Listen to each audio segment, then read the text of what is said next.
After a fire, one of the first things you need to do is read your insurance policy. That's easier said than done. Insurance policies are long, confusing, and filled with fine print that can make or break your fire claim. In this video, I'm going to show you how to break down your insurance policy so you know what's covered, what's not, what traps are hidden within the language of the policy. Hi, I'm DiMartino. I am a Northwest Indiana insurance fire claim attorney, and let's start with the declaration page. This is usually the very first page of your policy. It's your roadmap.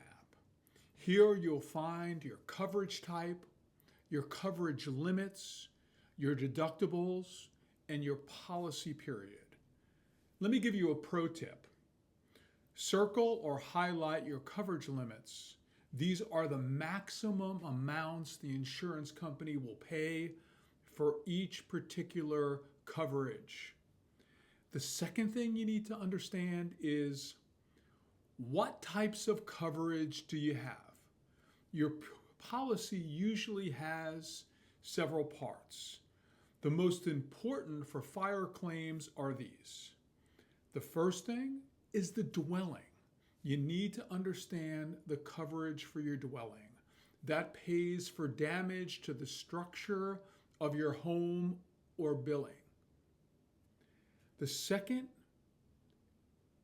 type of coverage is property, personal, or business, what I like to call the stuff that's inside: furniture, equipment, inventory, appliances, your personal contents. The next type of coverage is loss of use or business interruption if this is a business that caught on fire. It helps you pay for temporary housing or lost income while repairs are being made. And then finally, you need to understand your additional living expense, especially if we're talking about a residential fire loss, because this is one of the most important protections if you're forced out of your home.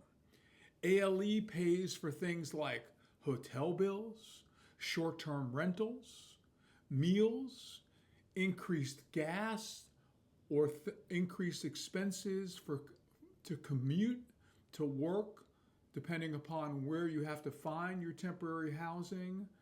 And this coverage allows you money for a place to live and the ability to live while your home is being cleaned out, repaired, or rebuilt. Here's another pro tip for you. Don't overlook business interruption coverage if it was your business that caught on fire.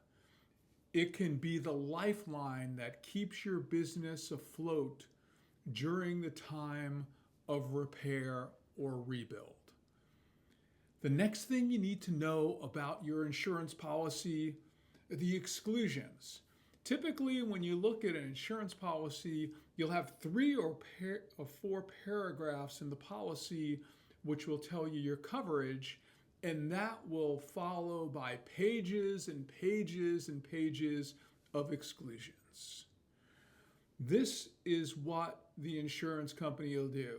It'll say, we give you coverage for this, except if this, and this is present or happens.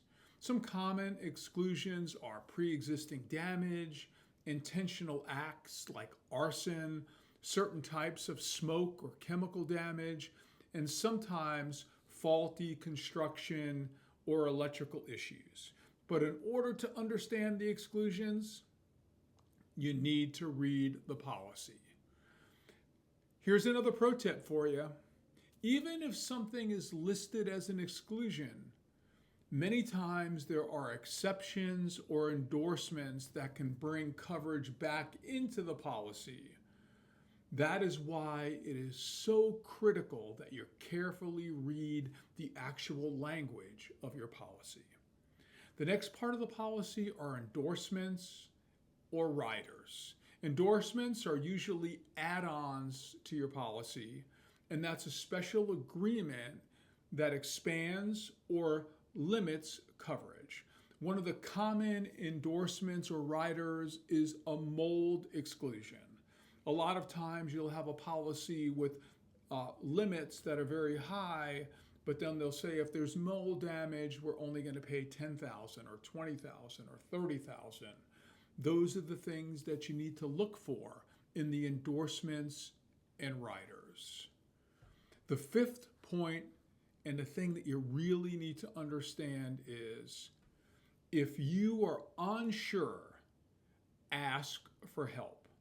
Insurance companies write these policies in a complicated language for a reason.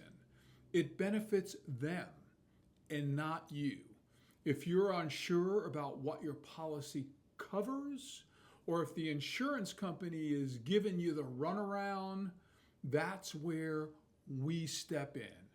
If you have any questions regarding your fire loss policy, you can always reach out to us.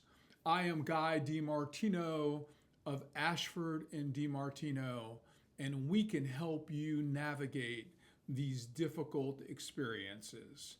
Have yourself a great day.